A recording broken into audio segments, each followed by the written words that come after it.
दुर्ग में strong room में जहां अलग अलग विधानसभा क्षेत्र के वोटिंग मशीन ला बंद करके रखे गए हैं, वहां एक अजीब तरह के लापरवाही के मामला सामने आया है। ये विषय में स्थिति ऐसे है कि 6 विधानसभा क्षेत्र के वोटिंग मशीन ला दुर्ग के शंकराचार्य कॉलेज में स्ट्रांग रूम बना के वहां सुरक्षित रखे गए हैं। लेकिन जानकारी लेके बाद मालूम हुई से कि वहां मीडिया के व्यक्ति मन ला अंदर जाए की अनुमति नहीं है, लेकिन कोई एक खास पार्टी के कार्यकर्ता मन बाकायदा अंदर जाके वापस भी आवत रही है। उन्हें सुरक्षा जवान मन की ड्यूटी जो लगाए गए है, वह एक जवान है शराब के नशा में रही से एखर से सुरक्षा के लापरवाही के मामला उजागर हुए थे।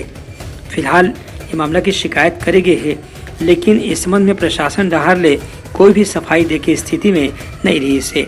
यहाँ तक कि जो जवान की ड्यूटी रही से जब पता चलिस कि वह शराब पिए हुए है तो अपन ड्यूटी छोड़ के भाग खड़े हुए। फिलहाल जिला निर्वाचन दफ्तर में ये पूरा घटना की जानकारी दे गए है। ब्यूरो रिपोर्ट उटलंघा न्यूज।